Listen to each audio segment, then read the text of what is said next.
Gangster terror funding nexus case में NIA का बड़ा एक्शन। यूपी, दिल्ली, हरियाणा समेत कई राज्यों में एनआईए की रेड। एनआईए की टीमों ने देश भर में कुल 72 जगह एक साथ छापेमारी की है। यूपी की राजधानी लखनऊ के साथ ही पीलीभीत और प्रतापगढ़ में भी चल रही है छापेमारी। सूत्रों के मुताबिक यूपी में आर्म्स सप्लायर और ड्रग्स सिंडिकेट से जुड़े लोगों के ठिकानों पर छापेमारी हुई है। यूपी में लॉरेंस बिश्नोई गैंग से जुड़े लोगों के ठिकानों पर एनआईए ने की छापेमारी। पीएम मोदी के पिता पर विवादित टिप्पणी करने वाले कांग्रेस प्रवक्ता पवन खेड़ा पर एफआईआर दर्ज। प्रधानमंत्री मोदी के पिता को गौतम दास मोदी कहते हुए उन पर तंज कसने वाले कांग्रेस प्रवक्ता पवन खेड़ा पर यूपी के 2 शहरों लखनऊ और वाराणसी में एफआईआर दर्ज हो चुकी है। दरअसल प्रधानमंत्री नरेंद्र मोदी पर अडानी हिंडनबर्ग को लेकर पवन खेड़ा ने जांच और चर्चा से भागने का आरोप लगाते हुए कहा, तंज कसते हुए दिया था बयान। आगरा में भीषण सड़क हादसे में 2 युवकों की मौत। सोमवार की रात करीब 11 बजे तेज रफ्तार वाहन ने बाइक में मारी टक्कर। हादसे में 2 युवकों की हुई मौत। घटना के बाद मौके पर लोगों की भीड़ जमा हो गई। लोगों ने इसकी सूचना पुलिस को दी। सूचना पर पहुंची पुलिस ने शवों को पोस्टमार्टम के लिए भेजा है। आगरा ग्वालियर रोड स्थित भाई मोड़ पर हुई घटना। गरीब रथ एक्सप्रेस ट्रेन में बम सूचना। धौलपुर स्टेशन पर चेकिंग के लिए रोकी गई ट्रेन। गरीब रथ एक्सप्रेस ट्रेन चेन्नई के लिए जा रही थी। अभी वह धौलपुर स्टेशन के पास थी कि रेलवे प्रशासन को ट्रेन में बम होने की सूचना मिली। इस पर ट्रेन को आनन फानन में धौलपुर स्टेशन पर रोका गया। चेकिंग के लिए आगरा और मुरैना से डॉग स्क्वाड की टीम बुलाई गई। बम की सूचना निकली अफवाह। एडिनो वायरस संक्रमण का मामला बढ़ने से स्वास्थ्य विभाग की चिंता बढ़ी। एडिनो वायरस संक्रमण वैसे तो हर उम्र के लोगों को हो सकता है, लेकिन छोटे बच्चों पर इसका ज्यादा जल्दी असर होता है। बंगाल में इस वायरस से हुई 2 बच्चों की मौत। बंगाल में एडिनो की वजह से अस्पतालों के बाल चिकित्सा वार्ड तेजी से भर रहे हैं। इसके लक्षणों में सर्दी या फ्लू, बुखार और गले में खराश होना, गले में सूजन, निमोनिया, आंख आना और पेट में सूजन आना शामिल है। कमजोर इम्यूनिटी वाले लोग और सांस या हृदय रोग से पीड़ित लोगों के लिए इसमें जोखिम ज्यादा रहता है। संक्रमित व्यक्ति के शारीरिक संपर्क में आने से और खांसी और छींक व हवा के जरिए भी फैल सकता है। ये मरीज के मल से भी फैल सकता है। रामलला सरकार भविष्य बताने के साथ ही बताते हैं 7 पीढ़ियों का इतिहास। रामलला सरकार मूल रूप से अयोध्या के रहने वाले हैं और बनारस से संगीत में पढ़ाई की है। कामाख्या माता की आराधना करने वाले रामलला सरकार पहली बार मीडिया के सामने आए और उन्होंने कहा कि वो किसी के भी 7 पीढ़ी का इतिहास बता सकते हैं। पर्ची में लिखकर उन्होंने कई लोगों का इतिहास और भविष्य बता दिया। इस दौरान भाजपा की प्रदेश उपाध्यक्ष उद्धेश्वरी पैकरा भी रामलला सरकार से मिलने पहुंची और उन्होंने भी पूछा अपना भविष्य। श्रद्धालुओं और विदेशी पर्यटकों को इस बार बरसाना में दिखेगी अलग ही झलक।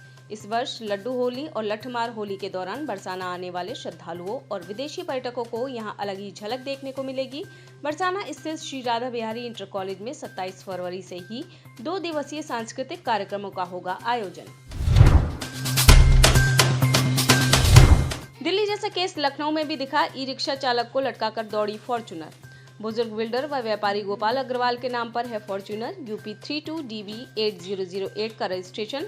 उनका ड्राइवर गाड़ी लेकर निकला था। टक्कर मारने के बाद ई रिक्शा चालक को गाड़ी में लटकाकर भागा।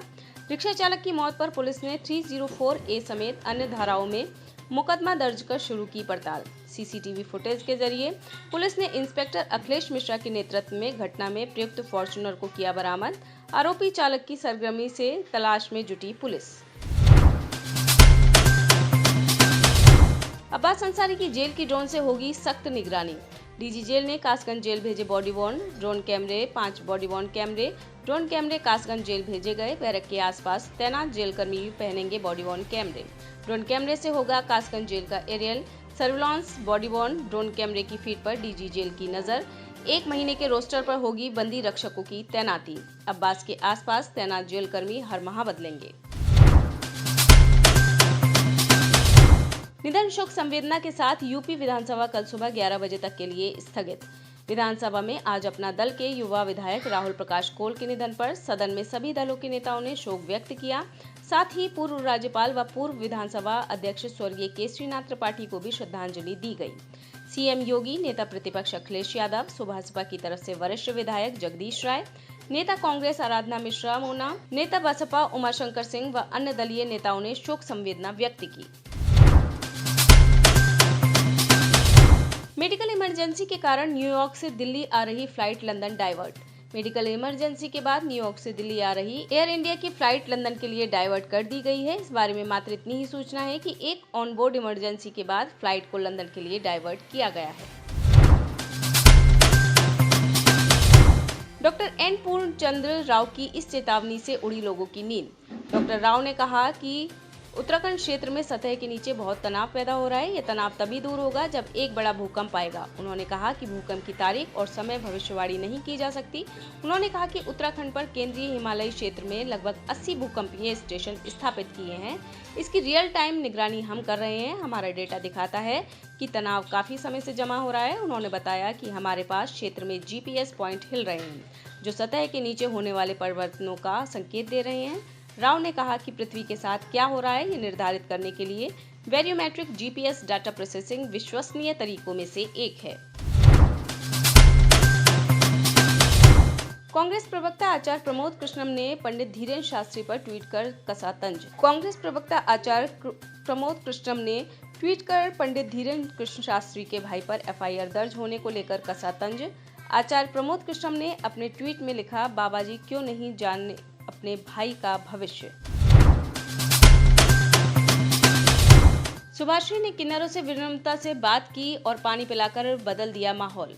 जयनारायण के आवास के सामने प्रदर्शन कर पिता जयनारायण के खिलाफ कार्रवाई की मांग करते हुए किन्नरों से जयनारायण की बेटी सुभाश्री ने बेहद विनम्रता से बात की। गर्मी में बैठने के कारण प्यासे किन्नरों को ठंडा पानी पिलाया गया। चूंकि उस दिन जयनारायण का जन्मदिन था तो उसने किन्नरों को मिठाई बांटकर स्थिति को पूरी तरह से बदल दिया।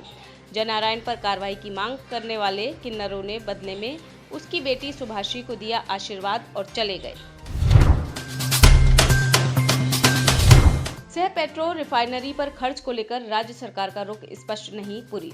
केंद्रीय पेट्रोलियम एवं प्राकृतिक गैस मंत्री हरदीप सिंह पुरी ने राजस्थान सरकार पर आरोप लगाते हुए कहा कि बाड़मेर में प्रस्तावित रिफाइनरी परियोजना में लागत वृद्धि के अपने हिस्से को वहन करने के मामले में राज्य सरकार ने अपना रुख अभी स्पष्ट नहीं किया है। कोरोना महामारी के कारण रिफाइनरी सह पेट्रो केमिकल परिसर की लागत 42,000 करोड़ रुपए से बढ़कर 72,000 करोड़ रुपए हो गई है और इस लागत वृद्धि में राज्य सरकार की हिस्सेदारी लगभग 2500 करोड़ रुपए है। तोरखम गेट को बंद करने से पाकिस्तान और अफगानिस्तान के बीच हुई झड़प।